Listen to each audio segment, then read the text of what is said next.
Bonjour à tous et à toutes, bienvenue à cette visite virtuelle. Nous sommes aujourd'hui à Dijon, la ville aux 100 clochers, c'est bien ça. C'est bien ça. Et nous faisons une visite de l'entreprise Atoll Conseil et Développement. Je suis avec son directeur général, monsieur Porchereau. Bonjour monsieur Bonjour. Porchereau, comment allez-vous ? Très bien, et vous ? Très bien, merci beaucoup. Alors moi c'est Thomas d'ailleurs à l'animation. Il y a Solal qui est en train de nous filmer, notre super technicien. Et pour commencer, vous allez nous dire un petit peu quelle est l'activité, quel est le secteur d'activité, votre métier chez Atoll Conseil et Développement ? Atoll Conseil Développement est une entreprise de services du numérique, du coup. Donc on va travailler sur des développements d'applications web, mobiles, des plateformes d'objets connectés, des solutions de gestion électronique de documents, de gestion de courrier, des outils décisionnels. Pour accompagner en fait les entreprises, le secteur public dans leur transformation digitale. Donc on est là pour ouvrir le champ des possibles. Nous on maîtrise de la technologie. Ouais. On est là pour ouvrir le champ des possibles pour nos clients. En fait, ils ont des challenges à relever. On doit les aider à relever ces challenges par le numérique. Très bien. Est-ce que vous auriez un exemple précis d'un projet en cours qui pourrait nous permettre d'illustrer un petit peu Typiquement, j'ai l'habitude, c'est un de nos clients historiques. Et puis, comme on est dans l'agence justement où est l'équipe, on travaille par exemple pour le réseau des chambres d'agriculture sur un logiciel qui s'appelle Mes Parcelles, qui est une solution à leur web. Justement, il y a une appli mobile, il y a des objets connectés qui va permettre aux agriculteurs de faire toute la gestion technico-économique de leur exploitation. Donc, les chambres d'agriculture accompagnent les agriculteurs dans leur développement et dans la gestion de leur exploitation. Donc elles ont mis à disposition des agriculteurs un outil pour permettre cette gestion technico-économique. D'accord. Donc avec la gestion des parcelles, l'enregistrement des pratiques, la traçabilité, tout un lot de fonctionnalités en fait pour une solution aujourd'hui qui est aujourd'hui leader sur le marché français. Il y a 40 000 agriculteurs qui utilisent Mes Parcelles pour enregistrer au quotidien leurs interventions. Ok, très bien. Alors si je comprends bien, vous êtes une entreprise de développement web d'applications, des clients comme la chambre d'agriculture. C'est le réseau national en fait des chambres d'agriculture. Très bien, on va venir vous voir pour vous dire on a besoin d'un logiciel pour aider nos agriculteurs et vous faites une fiche technique, un cahier des charges peut-être. On travaille sur leur cahier des charges et on va en fait matérialiser ce cahier des charges avec une offre, un projet, du coup avec un déroulé, un plan d'action pour réaliser le projet et puis un engagement sur le résultat en fait de ce qu'on va livrer. On a beaucoup de prestations en mode engagement. On va faire la même chose pour des clients privés, pour le secteur public, sur des projets de dématérialisation. Ok, c'est très clair, merci beaucoup. Combien de personnes travaillent chez vous ? On a aujourd'hui plus de 200 personnes, donc réparties sur nos agences. On a Gevrey-Chambertin, Dijon, Besançon, Lyon et Paris. Okay. La majorité de nos collaborateurs sont en Bourgogne-Franche-Comté, sur Dijon, Gevrey-Chambertin et Besançon. Ok, très bien. Donc j'imagine que vous avez plusieurs équipes au sein de l'entreprise. Enfin, s'il y a 200 personnes, c'est évidemment structuré un petit peu. Oui. Il doit y avoir un service commercial pour aller chercher des clients. Oui, tout à fait. Classiquement, une direction commerciale, une direction communication, RH. Et puis après, on a la particularité, notre modèle social s'appuie sur la confiance. Aujourd'hui, on a des équipes très autonomes. Donc, les projets sont gérés par des petites équipes assez autonomes, du coup, qui vont être soit elles ont une spécialisation plus technique, soit une spécialité plus métier. Et puis, elles vont prendre en charge des projets et vont s'organiser au sein de l'équipe pour gérer ce projet-là. Donc, avec des chefs de projet, des architectes, des développeurs, des personnes UX chargées plus de la partie design par exemple, expérience utilisateur. Donc on va adapter en fait la configuration de l'équipe à chaque projet. D'accord, c'est très clair, merci beaucoup. On a beaucoup de jeunes qui nous regardent, ils sont surtout en troisième, ils ont 14, 15 ans. Qu'est-ce que vous auriez à leur dire par exemple pour, je sais pas, les attirer dans votre entreprise pour... Aujourd'hui, le numérique, il y a du numérique partout. Donc déjà, les jeunes, c'est des consommateurs de numérique. Mais aujourd'hui, dans tous les secteurs métiers, il y a du numérique parce qu'aujourd'hui, on prend que ce soit l'automobile, dans tous les secteurs métiers, il y a du numérique. Donc il y a encore des gros potentiels. Ce que je trouve génial dans ce métier, c'est que en fait, il y a beaucoup de créativité. On est là pour amener des solutions, créer de la valeur et trouver des solutions et développer de nouveaux usages. Donc il y a beaucoup de créativité. On part d'une page blanche, on va développer un logiciel qui peut être utilisé par des milliers de personnes. Donc il y a beaucoup de créativité, beaucoup de potentialité, et c'est un métier qui évolue beaucoup parce que les technologies évoluent. Et le champ des possibles, du coup, le champ fonctionnel, les nouveaux usages évoluent aussi beaucoup. Je vois.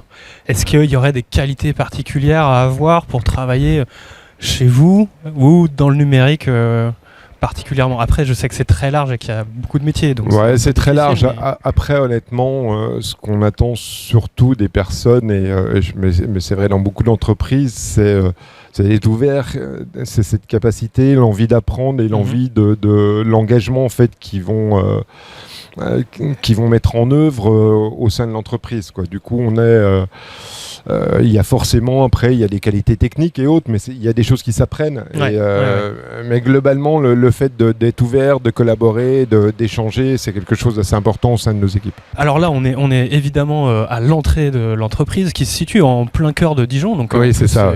C'est un environnement sympa pour les jeunes de On avait fait le choix, on a une agence à Gevrey-Chambertin qui est plutôt campagne. Ouais. Pour la deuxième agence, en fait, on avait fait le choix d'être... on avait la volonté d'être situé centre-ville. Ouais. Du coup, avec la proximité, il y a les 2 trams, la gare pas très loin, et la plupart des collaborateurs viennent en transport en commun.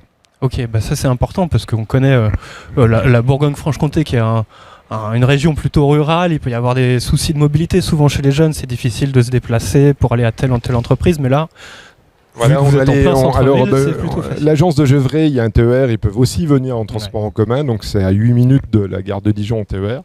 Mais on voulait avoir 2 offres différentes, et puis la volonté d'être vraiment à proximité de la gare et du centre-ville, dans le cœur de ville en plus, qui a été refait, qui est magnifique. Donc, qui est magnifique, je confirme. On avait vraiment envie d'être positionné ici et d'avoir une deuxième agence qui avait une offre complètement différente de la première. Ok, c'est super, on va visiter, on va voir l'intérieur. Avec plaisir. Ouais, merci beaucoup. Eh bien, nous voici maintenant dans les locaux de Atoll Conseil et Développement. On vient d'entrer et on rencontre tout de suite David qui est facilitateur technico-fonctionnel. Alors ça, il y a beaucoup de choses. On va expliquer et simplifier un petit peu tout ça pour les élèves qui nous regardent, qui sont en 3e. Vous allez nous expliquer un petit peu plus précisément votre métier. Moi, mon rôle de facilitateur technico-fonctionnel, c'est d'être entre l'équipe de développement et l'équipe métier, donc l'équipe client. En l'occurrence, moi, je travaille avec des clients agricoles. Ouais. Donc mon rôle, c'est de vulgariser, on va dire, le métier agricole et de le transformer en un vocabulaire numérique pour que les développeurs sachent quels sont les objectifs, ce qu'ils doivent faire, pourquoi ils doivent développer telle ou telle chose. Vous êtes une sorte d'interprète en fait. De traducteur. De traducteur, exactement. Entre la réalité des clients, donc là, les agriculteurs qui vont avoir besoin d'un outil informatique, d'une application pour gérer... telle ou telle chose, voilà. De gérer sur les cultures, les traitements, les semis, tous les travaux de culture, la traçabilité des travaux, etc. C'est ça, parce que l'agriculture, finalement, c'est aussi un secteur qui s'est numérisé, on peut dire. Énormément. Le pôle en témoigne, puisqu'on est quand même 45 ici à travailler sur la thématique agricole. Ok, très bien. Donc vous êtes des experts. Et vous, effectivement, vous parlez avec les clients, vous comprenez un peu la réalité, leurs contraintes. Et ensuite, il faut traduire tout ça pour les développeurs. C'est ça, ouais. Dans un premier temps, j'ai des échanges avec les clients pour savoir ce qu'ils veulent faire. Mon rôle, c'est aussi beaucoup de les remettre en question, parce que souvent, ils veulent faire des choses, mais c'est pas forcément possible techniquement, ou alors ça soulève d'autres questions dans l'application qu'eux se sont pas posées. Ouais. Donc moi je suis censé avoir une vision plus globale des choses et leur dire attention, là si on fait tel truc à tel endroit, ça va impacter tel autre module dans l'application, tel autre calcul, etc. Okay. Donc qu'est-ce qu'on fait de ça ? Est-ce qu'on gère ce cas-là ? Est-ce qu'on le gère pas ? Comment on le gère ? Ouais, résolution un peu de problèmes, anticipation des problèmes. Voilà, c'est ça, anticipation, anticipation. Avec une vision assez large, complète de tout le projet. Hein. Ouais, exactement, ouais. Après, je travaille pas tout seul, c'est beaucoup du travail d'équipe, parce que c'est les développeurs et les chefs de projet qui ont plutôt la connaissance technique. Ouais. Et du coup, moi, je travaille beaucoup avec eux sur les projets de manière récurrente pour leur dire j'ai eu telle réunion avec le client, il voudrait faire telle chose, est-ce que tu penses que c'est possible ? Si c'est pas possible, qu'est-ce qu'on peut lui proposer, et après je réoriente aussi les besoins clients par rapport à ce qu'on est capable de faire ou ce qu'on n'est pas capable de faire, quoi. Ok, trop bien. Ça fait combien de temps que vous faites ça ? Ça fait 1 an et demi. 1 an et demi ? Ouais. C'est assez récent, C'est du coup, très ça fait récent. pas très long. Ouais. C'est votre première expérience Non. professionnelle ? Non. Non, avant, donc je suis issu d'une école d'ingénieur généraliste, et avant je travaillais dans une cave coopérative dans le milieu viticole en fait. D'accord. Voilà. C'est ça qui vous a mis un pied dans le monde de l'agriculture peut-être ou Oui, pas c'est vraiment, exactement ça qui m'a mis un pied dans le monde de l'agriculture, et voilà, là où je travaillais, j'étais dans un environnement plutôt agricole et industriel, on va dire. Ouais. Il y avait moins de travail en équipe, et c'est une chose qui me manquait beaucoup. Mhm.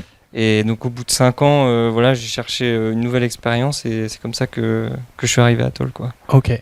Si on reprend un petit peu votre parcours, puisque on s'adresse à des élèves de 3e, 4e de lycée, ça veut dire que bon, vous passez le brevet. Ouais, exactement. Voilà, vous l'avez ? Ouais, j'ai eu le brevet. Ok, très bien. Et ensuite, vous faites peut-être plus du scientifique comme matière ? J'ai fait un baccalauréat scientifique, ouais. Alors Ok. ça s'appelait bac S, mais je suis plus sûr. Alors maintenant, c'est des majors, voilà, si je dis pas de bêtises. c'est des options. Les élèves vont choisir maths, physique, ce genre de choses. Très bien, donc bac S. Et après... Et j'avais une spécialisation SVT, moi, en plus. Donc c'était sciences et vie de la Terre. Ouais. Mais pourtant, je suis rentré dans une école d'ingénieur générale, plutôt sur du génie industriel. Donc D'accord. j'ai été plus formé pour travailler dans l'industrie, normalement. Je vois. Pour entrer dans une école d'ingénieur, comment on fait ? Il y a des concours ? Alors, compliqué. moi j'ai eu le bac avec une note honorable, mais pas exceptionnelle. Mhm. Et j'ai passé des concours, à la fin de ma terminale. J'ai passé un concours. Donc, alors attention, en plus du bac, vous prépariez un petit peu des concours. Ouais, exactement. Ouais. Donc une jolie charge de travail quand même. Ouais, une jolie charge de travail. Okay. Mais le concours, c'était au mois de mai, donc c'était avant le bac. Et le concours que j'ai fait, ça s'appelait Polytech, et ça ouvrait la porte à plusieurs écoles, une vingtaine ou 25, je sais plus exactement. Mais, je vois.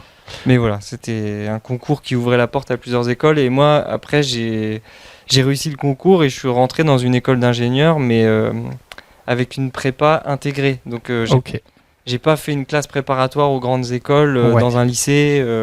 Je suis vraiment rentré tout de suite en école d'ingénieur et j'y suis resté 5 ans, quoi. Ouais, c'est ça. Pour ceux qui nous écoutent, c'est vrai qu'il y a 2 solutions. Soit des écoles d'ingénieurs, comme vous venez de le dire, avec des classes préparatoires intégrées qui vont finalement nous préparer aux matières qu'on va voir en bac plus 3, plus 4, plus 5. Exactement. Ouais. Ou alors, on rentre dans un lycée, une prépa mathématiques. Voilà, et il y a maths, physique, c'est ça. Il y a plusieurs et après, options. c'est là qu'on passe les concours pour intégrer bac plus 3, 4, 5 au sein des écoles. Ouais, on passe un concours au bout de 2 ans et après on a accès à plein d'écoles toutes les écoles d'ingénieurs ne proposent pas des prépas intégrés. Je vois. Donc il y a certaines écoles qui sont accessibles que si on fait une classe préparatoire aux grandes écoles dans un lycée et qu'après on passe le concours. Ok. Et voilà. Je vois. Et votre quotidien ici, chez Atoll et Conseil Développement, c'est quoi une journée type ? Alors, une journée type... Vous arrivez à quelle heure le matin ? C'est tôt ? Ça dépend si je vais courir ou pas avant. Ah, ok. Bon, vous avez le temps de courir parfois, c'est déjà pas mal. Oui, j'ai le temps de courir, oui. Soit j'arrive aux alentours de 8h15, 8h30. Si je vais courir, c'est plus 9h15, 9h30. Ok, il n'y a pas d'horaire fixe où il faut pointer. Non. Alors on a une flexibilité qui est quand même assez énorme à Atoll. On a un temps de travail à respecter, mais par contre on peut arriver jusqu'à 9h30 maximum le matin. Et on a une plage horaire entre 9h30 et 11h30, tout le monde est obligé d'être au travail. D'accord. Et entre 14h et 16h, si je dis pas de bêtises, c'est pareil, l'après-midi, tout le monde est obligé d'être au travail. D'accord. Mais si vous voulez prendre une pause de 2 heures le midi ou de venir plus tard le matin ou beaucoup plus tôt et de partir à 16h le soir, il n'y a pas de souci, quoi. Ouais, très clair. Mais c'est bien, ça, c'est quelque chose que vous appréciez, j'imagine. Ouais, à fond. Un peu de souplesse, de flexibilité. Ouais. Télétravail, ça, vous en faites aussi un peu parfois ou... Moi, j'en fais pas, mais c'est un choix de ma part. Ouais. Voilà. Vous préférez être avec les collègues. Surtout que j'ai beaucoup de relations. Enfin, avec les clients, c'est beaucoup en visio quand même, parce que depuis le Covid, on fait quand même beaucoup de visio. Mais avec les développeurs, du coup, comme il y en a beaucoup qui sont là, moi, je préfère être avec eux. Si j'ai une question, bah voilà, on discute facilement ensemble, donc c'est plus facile pour moi d'être présent que d'être en télétravail. Ouais, je me mets en télétravail quand j'ai vraiment du travail de rédaction à faire. Ok, d'accord. Pour être au calme. Bah oui, parce que votre métier, ça consiste à parler à tout le monde, en fait. Ouais. C'est ça. Et à rédiger. Ouais. Ok. Parce qu'après, moi, je rédige. Donc, j'aide le client à rédiger son cahier des charges. Ouais. Un cahier des charges, on peut expliquer en quoi ça consiste ? En fait, un cahier des charges, c'est un document dans lequel le client va dire moi, je voudrais que l'application, elle fasse telle chose, quel est tel comportement dans ce cas-là, quel est tel autre comportement dans ce cas-là, qui est un menu ici, qui est un autre menu ici. Voilà, il va y avoir, dans le cahier des charges, il va y avoir du texte, il va y avoir des images, des maquettes de ce que le client veut. Et donc, suivant les clients, le cahier des charges, il est plus ou moins abouti. Ouais. Parce qu'il y en a qui vont très très loin, ils savent exactement ce qu'ils veulent et c'est très précis, il y a tout consigné dans le cahier des charges. Et il y a d'autres clients, et c'est surtout là où j'interviens généralement, où les cahiers des charges ne sont pas si aboutis, et il y a encore plein de questions en suspens. Ouais. Et du coup, c'est là qu'il faut proposer des maquettes, il faut écrire des choses et leur dire est-ce que ça te convient, est-ce que ça te convient pas. Voilà. Et une fois que le cahier des charges est rédigé, il y a un deuxième document. Qui je sais pas si je vais trop loin. Non, c'est le cahier des clauses techniques, c'est pas ça ? Spécifications fonctionnelles et techniques. Ouais. Spécifications fonctionnelles et techniques, ouais. Ok. Et là, c'est le document, c'est la feuille de route du développeur, quoi. D'accord. Et il rassemble en gros des besoins, donc ce qu'on appelle fonctionnels. Donc c'est vraiment fonctionnel, c'est je veux ça, l'application doit fonctionner comme ça. Ok. Et ça, c'est traduit en spécificité technique, donc c'est-à-dire pour un développeur, pour atteindre ce résultat, qu'est-ce qu'il va devoir faire dans la base de données, qu'est-ce qu'il va devoir faire dans l'application en elle-même. C'est sa feuille de route. C'est sa feuille de route. Ok, super. C'est son guide, quoi. Très clair. Parfait, merci beaucoup. C'était super intéressant. On va continuer, nous, notre petite visite chez Atoll Conseil et Développement. On va aller voir d'autres métiers, d'autres personnes. Donc, merci encore. Super, pas de souci. Voilà. Merci à vous. Bonne journée. Et puis, bonne journée à tout le monde. Au revoir. Au revoir. On continue notre visite de Atoll et Conseil et Développement. Tout de suite, on va aller un petit peu plus loin dans l'open space de la société. Vous allez voir à quoi ça ressemble. C'est une entreprise moderne avec des bureaux assez jolis qui donnent envie. Et puis, on a rendez-vous avec Colline. Bonjour Colline, comment allez-vous ? Très bien. Très bien. Alors voilà un micro. Merci. Bonjour. Bonjour. Donc, alors que faites-vous chez Atoll Conseil et Développement ? Alors moi, je suis chef de projet depuis le début de l'année. J'ai rejoint l'entreprise en début d'année 2022. Ok. Et auparavant, j'étais déjà chef de projet, mais en tant que consultante dans l'entreprise Altran. Altran, ok, voilà. Ça me dit quelque chose. Ça. Capgemini maintenant. Capgemini, voilà. Ok, très cool. C'est un peu grossi. C'est noté. Et ça consiste en quoi, chef de projet Chef de projet, ça consiste en beaucoup de choses. C'est-à-dire qu'en fait, donc moi je suis chef de projet avec un S, puisqu'actuellement j'en ai plusieurs au sein de mon portefeuille, on va dire. Ouais. Donc du coup, le but quand on est chef de projet, c'est de mener le projet de A à Z, d'avoir une équipe que l'on encadre tous les jours, d'aussi assurer bien entendu la communication, les relations avec le client. Ouais. Pour s'assurer que tout est bien compris et de la part de l'équipe de développement et de la part du client. Donc c'est vraiment nous qui faisons le lien entre les deux finalement. Ouais. Et c'est aussi bien sûr respecter les budgets qu'on nous accorde, que le client nous accorde, de faire attention à ne surtout pas les dépasser. Et également bien entendu les délais, de pouvoir gérer les délais du projet, s'assurer surtout que celui-ci arrive à temps et en heure. Surtout que la plupart du temps, on a quand même des contraintes projets assez fortes, notamment dans le domaine de l'agriculture, avec tout ce qui est les périodes de PAC, politique agricole commune. Ah oui, oulala, politique européenne. Voilà, vous avez dû en entendre parler. Oui, donc, un petit peu. Okay. Donc j'ai travaillé sur un projet où justement on avait cette contrainte. Donc on n'a pas eu d'autre choix que de livrer en temps et en heure. Et donc, d'accord. Oui, donc il y a un peu de pression parfois. Pour tenir les délais. La bonne pression, c'est pas... Très bien. Ça va. Donc en effet, il y a beaucoup de choses. Alors, vous encadrez une équipe, si je comprends bien. C'est ça. de combien de personnes ? Ça dépend des projets, mais on va dire ça va de 4 à 6 personnes la plupart du temps. D'accord. Pour chaque projet, l'équipe peut être changée, remodelée. ouais, c'est ça. On est tout à fait Ok. multi-projets au sein du plateau Agri-Agro au-dessus. Donc du coup, on peut récupérer des ressources par-ci par-là en fonction, bien entendu, du besoin des technologies utilisées, puisque chaque développeur a aussi un petit peu sa spécialité généralement. D'accord. Donc voilà. Ok. Mais donc vous avez plein de cordes à votre arc. Vous Oui. faites plein de choses assez différentes finalement. C'est Vous avez fait quoi comme études pour en arriver là ? Alors moi, j'ai fait des études de communication. D'accord. Donc Ok. du coup, je suis pas trop dans le milieu de l'informatique, si quand même, parce que moi, c'était notamment de la communication numérique. D'accord. Donc c'était très axé réseaux sociaux, en tout cas animation de communauté. Ouais. Donc c'est ce que j'ai fait jusqu'à mon master 2. Ok. Et mon master 2, je l'ai fait en alternance, ce qui m'a permis de rentrer dans le milieu professionnel beaucoup plus vite que les masters classiques, on va dire. Et je l'ai fait au sein de l'entreprise Essilor.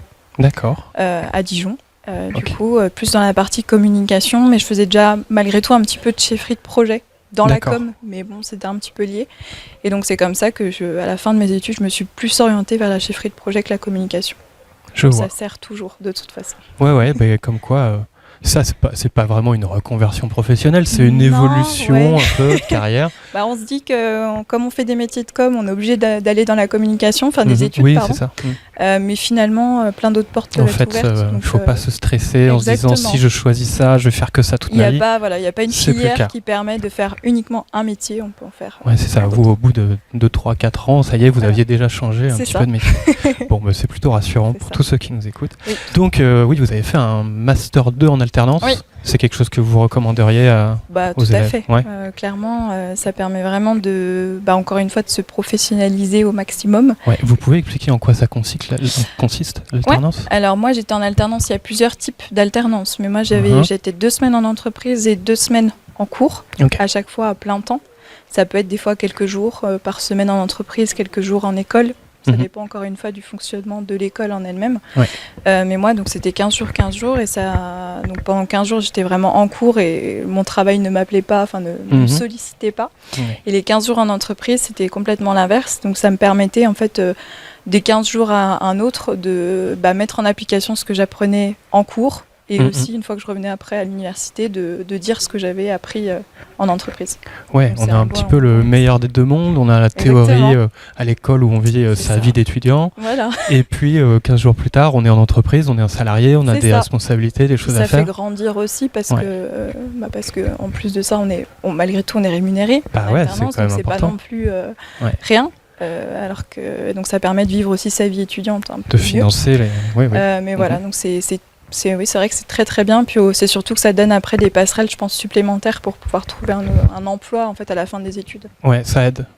Souvent il y a des entreprises qui prennent, mais c'est pas le cas de toutes, mais qui prennent les alternants, si ça s'est bien passé, après en contrat. Ouais. Bien sûr, il faut qu'ils aient des besoins. L'entreprise, si c'est pas le cas, ils le font pas, mais en tout cas... c'est un bon argument, en tout cas sur Exactement. le CV pour trouver un premier emploi. Super. Ok. J'ai fait des petites recherches, je sais que le numérique, c'est un métier où la mixité n'est pas forcément énorme. On pense beaucoup aux matières scientifiques qui, dès le collège, sont plus choisies par des garçons. Ça va? Vous êtes une femme dans l'informatique, tout se passe bien, évidemment. Ouais. Très bien. Non, franchement, c'est vrai que ça manque de femmes, il faut le dire. Mais malgré tout, moi, ça m'a jamais bloqué. Même là où j'étais avant, c'était que des hommes. Au contraire, je pense que des fois, c'est bien. Ça permet d'avoir aussi des meilleures relations, je trouve. Mais c'est vrai que, en tout cas, en chef de projet, il y a quand même pas mal de femmes, de plus en plus. Mais dans les métiers un peu plus techniques, le développement, ça manque encore pas mal. Et je trouve ça dommage parce que souvent, elles ne voient pas tout à fait les choses de la même façon. Moi, je suis dans une équipe actuellement où il y a une femme sur 6 personnes. Je trouve qu'en tout cas, la sensibilité n'est pas la même, le développement n'est pas le même, les idées, pareil. Donc, ça permet vraiment de... Ça renforce les équipes, Exactement. C'est toujours mieux, quoi. Ça donne de la bonne ambiance aussi. Très bien. Oui, nous aussi chez MyFuture, on essaye de mettre en avant les métiers du numérique pour les jeunes femmes qui nous écoutent. Donc, il ne faut pas hésiter, il ne faut pas avoir peur, c'est pas réservé aux hommes, il n'y a pas de raison. Exactement. Et voilà, il faut foncer. Si ça vous plaît, il faut y aller. C'est ça. Merci beaucoup, Colline. Pas de souci. On va continuer notre petite visite. On va aller voir Axel, qui est développeur web. Donc là, c'est un peu le cœur de métier presque chez Atoll. Celui qui tape les lignes de code. C'est lui qui fait tout derrière, ouais, en effet. Voilà, très bien. Merci beaucoup. Mais je vous en prie, il n'y a pas de souci. Et puis, très bonne journée. À Merci. Au revoir. Au revoir. Bonjour Axel. Bonjour. Ça va ? Ça va très bien. Ouais, très bien, super. Alors, toi, tu es développeur web. C'est ça. Chez Atoll, conseiller développement. Exactement. Ok. Donc je disais tout à l'heure que c'était un peu le cœur de métier. Oui. C'est là où vous tapez les lignes de code, si je comprends bien. Tu peux nous expliquer un peu mieux que je viens de le faire. Bien sûr, en quoi ça consiste ? En fin de compte, ça consiste tout simplement à trouver une solution à un problème qui va être donné par un client. Et de ce problème, en fait, retraduire ça en code pour ensuite produire une fonctionnalité et une solution afin qu'on règle un problème. Ok. Est-ce que tu as un exemple précis ? Pas forcément. Un exemple précis, on a une application qui s'appelle Mes Parcelles. Oui. Donc c'est le projet sur lequel je travaille actuellement, qui va permettre à des agriculteurs de pouvoir en fait gérer leurs exploitations, leurs parcelles et leurs agriculteurs qui vont gérer leurs exploitations. Ok. Toi, tu travailles sur l'application ? Ou il y a un site web ? Est-ce qu'il y a une grosse différence entre les deux ? Comment ça se passe ? C'est en fait, quand je dis application, c'est vraiment, ça concerne aussi bien le web que l'application mobile, parce qu'en fait on a les deux, donc on a une application web et une application mobile qui sont en fait regroupées sur ce projet-là. D'accord. Et t'as une spécialité toi en tant que développeur ? Alors oui, donc en fait on est plusieurs développeurs à ce qu'on appelle full stack. Donc en fait c'est le fait de travailler aussi bien sur la partie on va dire visuelle du site que sur la partie en fait donc ce qu'on appelle le back-end. Donc c'est la partie en fait qui va regrouper en fait la fonctionnalité côté serveur. Donc c'est les choses qu'en fait on ne voit pas. Donc en fait on fait du développement, il y a la partie que toutes les personnes vont voir, donc c'est-à-dire un clic sur un bouton va générer quelque chose par exemple et nous en fait derrière il va y avoir toute une algorithmique, donc tout ce qui va être une fonctionnalité qui est produit et que forcément les clients ne voient pas. Ok, très bien. Alors moi j'ai entendu dire aussi que chez les développeurs web il y avait plein de langages informatiques différents. Oui. Tu confirmes ? Je confirme. En fait, tout dépend des projets. Disons que quand on est développeur, on va commencer d'abord généralement par un ou deux langages. On va commencer à apprendre en fait les bases sur des langages qui vont être dits un peu simples, donc qui vont nous permettre d'apprendre surtout ce qui est le côté algorithmique. Mais au final, c'est toujours la même chose. En fait, c'est comme une langue. C'est ça. C'est comme une langue. Une fois qu'on a commencé à apprendre en fait les rudiments de la langue, les syntaxes ou la grammaire un peu, au final, ça va se retrouver à être toujours la même chose. Pour comparer, on va dire avec une langue un peu plus classique, on va avoir tout ce qui va être une phrase. Donc on va avoir une phrase avec un pronom, un verbe, un point, voilà, un complément en point.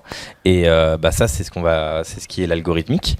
Et ensuite, et après, ça, c'est ce que t'écris toi. C'est ça quand on parle de ligne de code. En fait, c'est écrire.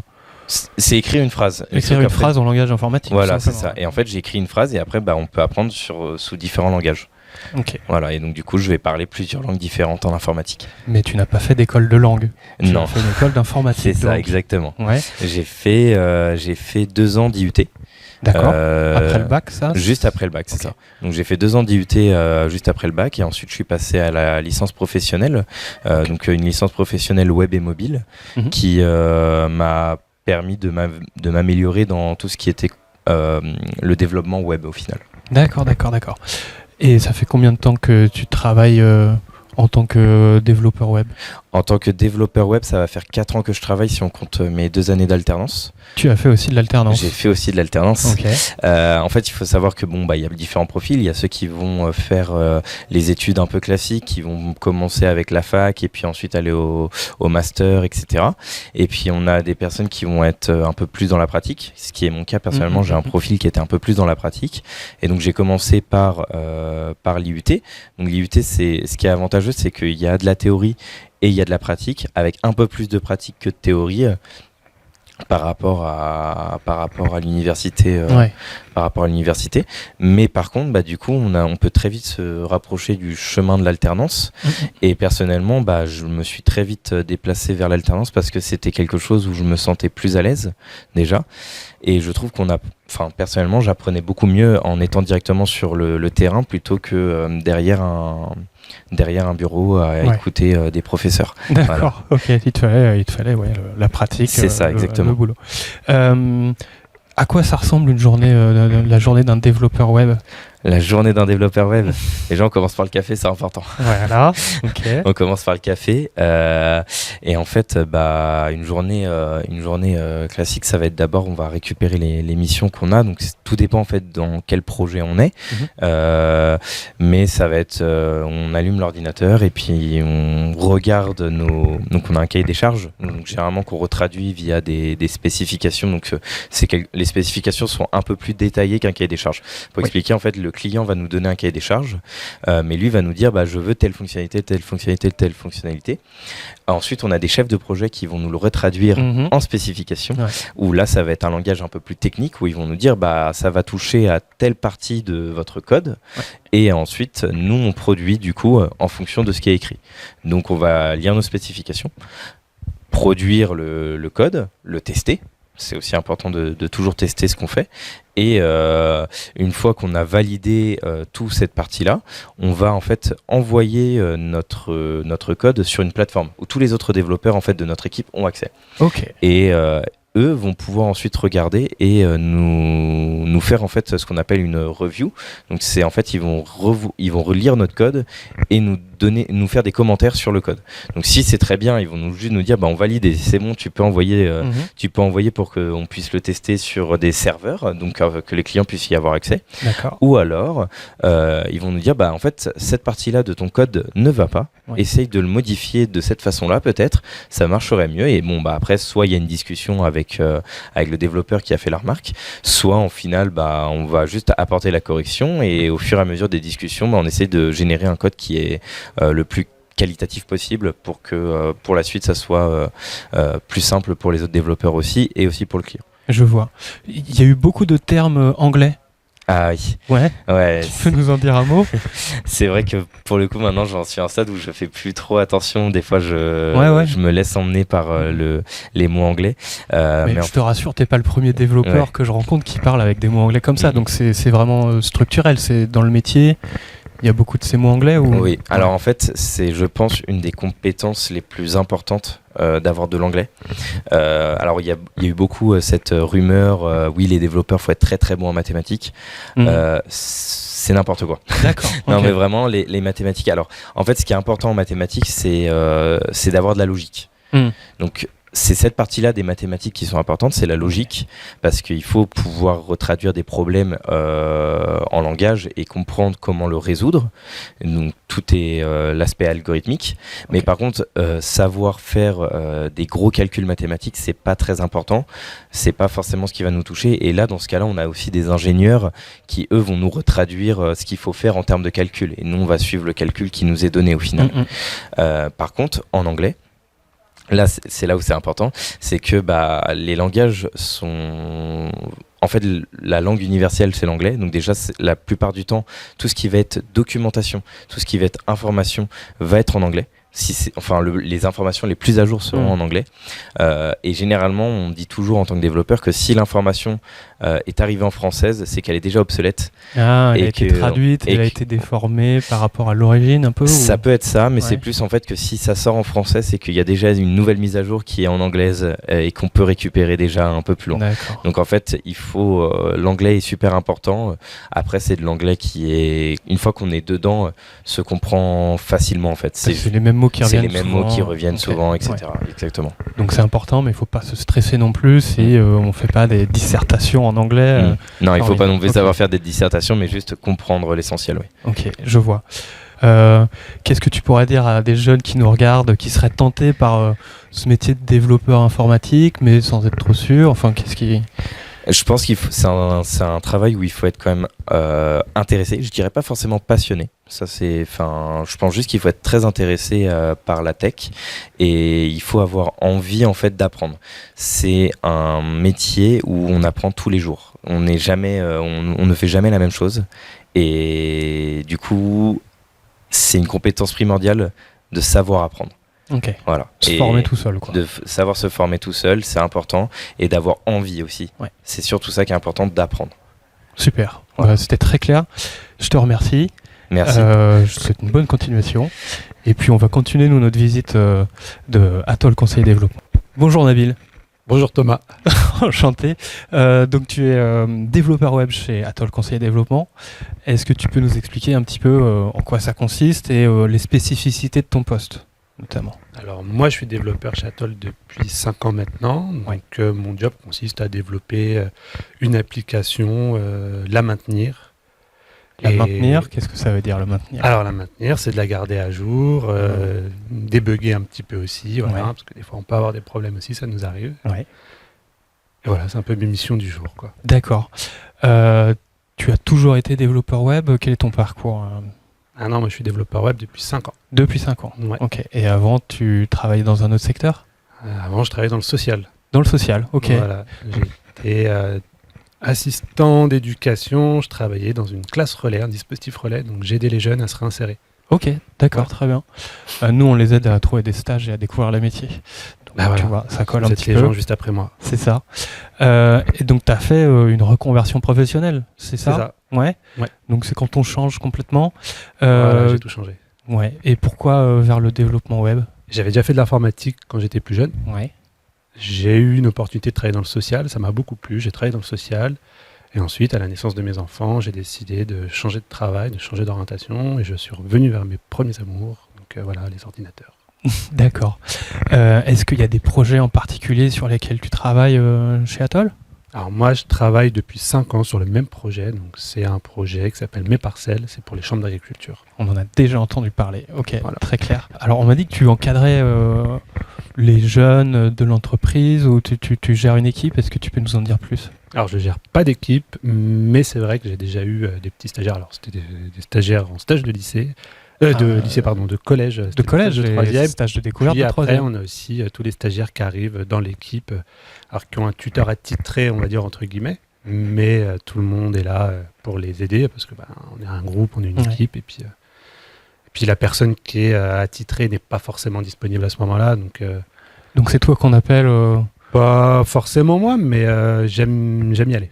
D'accord. Parce que j'ai déjà eu ça, c'est un peu mon métier d'avant, les gens, de les aider un peu, de les accompagner. Donc j'essaie de le faire aussi. Et qu'est-ce qui surprend le plus les jeunes quand tu les encadres, quand ils découvrent une entreprise comme Atoll par exemple? Est-ce que... Je pense qu'ils découvrent que c'est moins, moins strict, moins codé. C'est pas le stéréotype du développeur, c'est pas ce que les gens peuvent imaginer, qu'il n'y a que des hommes, pas beaucoup de femmes, etc. Enfin, plein de choses comme ça. Que la hiérarchie, c'est la hiérarchie. En fait, je pense qu'ils découvrent que c'est très détendu. Ouais, mais ça a l'air, tout le monde est... Et que très personne décontracté, en effet. ne se retient ici, en fait. On est vrai, puis voilà. Ouais. Tu encadres les jeunes qui arrivent, qui découvrent l'entreprise. Est-ce qu'il y a des choses en place au sein de l'entreprise pour les aider à comprendre un petit peu le métier, découvrir un petit peu tout ça? Il y a un parcours d'intégration qui a été mis en place il y a quelques années et qui s'étoffe toujours de plus en plus parce qu'on apprend toujours de ses erreurs ou de ce qu'on a oublié de faire, etc. Donc ça permet aux jeunes arrivants, donc quand je dis jeunes arrivants, ça ne veut pas dire jeunes en âge, ça peut être aussi les nouveaux. Les nouveaux. Donc ça leur permet de comprendre un peu l'esprit de l'entreprise, notre façon de travailler, à peu près l'esprit. C'est agréable parce qu'on a une direction technique, on a des leaders techniques qui viennent et qui prennent un peu des groupes comme ça de nouveaux arrivants pour leur expliquer un petit peu tout ce qu'on doit à peu près savoir au début pour commencer. Ouais. Après, ils passent le relais aux équipes. Mais ouais, il y a ce temps-là d'immersion au début, un petit peu, quoi. Oui, on n'est pas lâché tout seul à notre bureau avec la liste de choses à faire. Non. Ok, super. Et d'accord. Ah oui, moi j'avais une question aussi. Pour ton bureau, à quoi il ressemble? On a vu un petit peu en bas tout à l'heure un open space. Alors, je suis dans un open space aussi. Tu es dans un open space. Voilà. Donc, si je comprends bien, c'est une grande salle, sans cloison, les ordinateurs, tout le monde peut se voir, s'entendre un petit peu. Voilà. Ouais. Mais oui, donc du coup, oui, on peut tous se voir, s'entendre parler. Après, on parle pas trop. Enfin, oui, ça reste une ambiance de travail. Voilà. Ok. Mais non, c'est pas dérangeant. Et puis ça fait du bien aussi d'entendre un peu qu'il y a de la vie à côté, quoi. Ouais, très bien. Enfin, en tout cas, moi, j'aime bien. Tu fais du télétravail ou peu ou... Oui, une fois par semaine. Une fois par semaine, voilà. Ok, très bien. Donc toi qui es habitué à accueillir les jeunes, enfin les nouveaux en tout cas au sein de l'entreprise, qu'est-ce que tu dirais aux élèves de 3e qui nous écoutent et qui seraient intéressés par le milieu de l'informatique? S'ils sont intéressés par le milieu de l'informatique, le mieux c'est d'essayer de se renseigner déjà un petit peu sur les formations qu'il y a, parce qu'il y en a plein, il n'y a pas que la fac, il y a aussi des BTS, d'autres choses, mais après dans des lycées, ça peut être aussi des filières qui ne sont pas forcément générales, ça peut être des filières pro, techniques. Donc tout peut mener à l'informatique, même un bac littéraire peut mener à l'informatique, même un CAP de boulanger peut mener à l'informatique. Tout ce qu'il faut, c'est l'envie, et puis voilà, le déclic vient, on peut faire ça chez soi en autodidacte. C'est un milieu où vraiment le fait d'être autodidacte peut aussi nous aider, d'être curieux. Donc non, il n'y a pas de prérequis. Ok. Voilà. Ok. Nabil, merci beaucoup de nous avoir présenté Thomas. ton métier. Et puis à très bientôt. Je te souhaite une bonne continuation. Merci vous aussi. Merci. Allez, on continue la visite de chez Atoll Conseil et Développement. On va retourner en bas et on va voir Laetitia qui est aux ressources humaines. Voilà, très important les ressources humaines. À tout de suite. Bonjour Laetitia. Bonjour. Donc tu travailles aux ressources humaines chez Atoll Conseil et Développement. Ouais. Tu peux nous expliquer en quoi ça concerne, les ressources humaines, c'est vrai que je crois qu'il y en a un peu dans toutes les entreprises, presque. Donc voilà, les ressources humaines dans une entreprise de l'informatique, est-ce qu'il y a une spécificité ou en tout cas nous dire en quoi ça consiste effectivement? Alors donc je suis chargée de recrutement chez Atoll Conseil et Développement. Donc je travaille au sein du service ressources humaines. D'accord. Qui est composé donc de Lorraine Loiseau, notre DRH, Barbara Franco, chargée de développement de ressources humaines, et Swan Favretto, qui nous accompagne aussi dans nos missions RH en tant qu'alternant. D'accord. Voilà. Ok. Le service RH, en quoi ça consiste? C'est surtout c'est une fonction support. Donc on accompagne l'entreprise sur des missions liées à nos collaborateurs, donc de l'intégration, et puis on l'accompagne tout au long de son parcours de vie professionnelle au sein de l'entreprise. Ok. Alors, fonction support, pour expliciter un petit peu pour ceux qui nous regardent, ça veut dire, tu me corriges si c'est pas clair, mais voilà, ça va être des fonctions dans l'entreprise qui sont nécessaires, qui sont à côté peut-être du cœur de métier. Là, on a bien compris que c'était le développement web d'applications, mais il faut bien des gens, par exemple, pour faire de la compta, ou pour faire du secrétariat, ou pour faire du recrutement. Donc c'est des choses qui sont nécessaires à l'entreprise, qui sont à côté, et qui aident à accompagner l'activité. C'est tout à fait. À peu près ça? Oui, ok, ça. Très bien. Et donc toi, plus spécifiquement, chargé de recrutement? C'est ça. Donc moi, j'accompagne essentiellement les équipes sur leurs besoins en recrutement. Donc mon métier, c'est avant tout d'identifier les futurs talents de Atoll. Ok, comment on fait? Nous rejoindre. Eh bien, ça passe par des annonces de recrutement qu'on publie sur les sites de recrutement, par de la visibilité aussi sur différents réseaux sociaux. Nous rendre visibles auprès des potentiels candidats. Pour donner envie, quoi. Donner envie, exactement, de nous rejoindre. Et puis ensuite, une fois qu'on a reçu des CV, c'est rencontrer les candidats, pouvoir échanger avec eux, qu'on puisse faire connaissance avec eux, qu'ils puissent mieux nous connaître aussi, et puis voir si ça peut matcher ensemble une future collaboration. Bah oui. C'est vrai que les entretiens d'embauche, ça fait toujours un petit peu peur. Hein. Je suis sûr qu'il y a des collégiens, des lycéens qui se disent que c'est un moment qu'ils n'ont pas très envie de vivre, mais c'est nécessaire. Exactement. Est-ce que toi, tu as des conseils pour passer un bon entretien de recrutement? Pas trop se stresser, préparer, comment? On peut mieux faire face au stress en se préparant aux entretiens. C'est se renseigner sur l'entreprise, sur le poste en question. bien préparer son projet professionnel, ses qualités, qu'est-ce qu'on peut apporter à l'entreprise. C'est vraiment ça. Ok. Et comment ça se déroule un entretien d'embauche avec toi, par exemple? Alors, nous, les entretiens, on les fait avec les managers d'équipe et une personne qui a plus un rôle technique aussi, pour pouvoir échanger sur la partie technique, compétences techniques du candidat. Et un entretien, l'idée, c'est d'échanger sur le parcours du candidat, sur ce qu'il aime, ses motivations, son projet, et puis aussi pouvoir l'aider à se projeter chez nous. Donc parler de l'entreprise, des équipes, des projets, de ce que l'on fait, de l'ambiance de travail aussi, et de ce qu'on peut lui apporter. Ok, ouais, très bien.